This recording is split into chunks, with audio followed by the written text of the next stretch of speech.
back to the channel and to a recap of what happened in round 1 of the Firestorm Gazala campaign, and we'll have a little play around with the strategic phase. That's basically moving Firestorm units around the board, which is basically our kind of game of Risk that me and Jimmy will be playing against each other using on this campaign, being the German and British commander.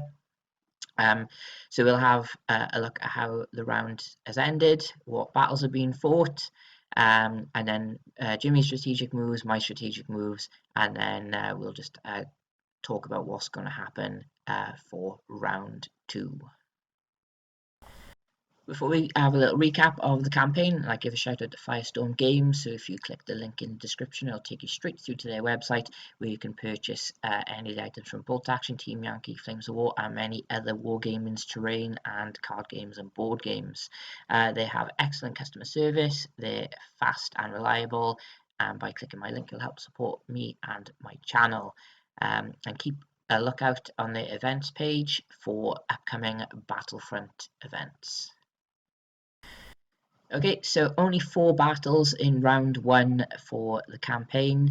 All 4 battles were offensive actions by the Axis because they had an initiative bonus, so they won all 4 roll-offs. First battle, the Germans swept from the south, cutting off the Indian Motor Brigade and taking C4. It took 2 attempts then to sweep up north again to take the next area, and then it was one final battle trying to take the box junction right in the middle there, and that failed. So there was 2 victories for the Germans and 2 victories for the Commonwealth. So only casualty in terms of Firestorm units was Rommel himself, but as you can see to the left and C1, he has recuperated and is coming back to the front. So British strategic phase. Now, due to the disorganisation of the 8th Army, Jimmy gets to roll a dice, and that's how many units he can move. He rolled a 5 but only chose to move 3 units. So basically he's stripped away the left-hand front line where the minefield belts are to reinforce his kind of secondary front line forming on B5 and C4. So basically he moved some 25-pounders from the north down to B5 to fortify it with the forces he's got there. He has also moved some infantry out of the area just south of the South African sector to reinforce A4, and he has moved an Indian rifle company from C7 to C4 to strengthen it. So you can see there's a secondary front line there. And of course he's still got the decent defensive area where the minefields are. And he chose there to stop because he was pretty content with what he has. And for in terms of moving, as you can see, as long as there's a road connecting the areas, they can just move all the way along, or they can move one to adjacent. So luckily the British control all the major road junctions in this area, so there was no there wasn't much impediment at all. Okay, Axis movement, so a little bit of jigging around. So basically I have moved the Legions of Rome stuff further north, so there's now 2 of their Firestorm units. I moved more regular infantry down into the centre of my front line.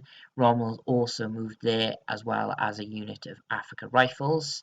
I've also moved another Legions of Rome unit down to C2 to support the tanks I've got there. I have received supplies from the Italians that have gone into the middle of everything, so basically where the 2 Panzer units are, smack bang in the middle of the table, so that will help them. And that is it. So score-wise, the British are currently on 250 points, and I am on 80. Because obviously the British control all the major areas other than A1 and another area that the Axis have. So next for me is to roll how many battles there will be for next round. So it's going to be a minimum of 4 and a maximum of 6. So hopefully 6, because I need to fight as many battles as I can to take as much territory as possible. If I was to win initiative, I will definitely be trying to whittle down these boxes and open up these road junctions, which I desperately need for supply. No doubt if Jimmy was to win initiative, he will either reattempt to take C4, since they are out of supply because there's no roads leading into that area, or maybe to break through and relieve one of the boxes that I've got besieged. But we will see. If you keep a lookout for the YouTube shorts that I do on the outcomes of the battles, and hopefully I'll be playing at least one or two of these battles this round myself.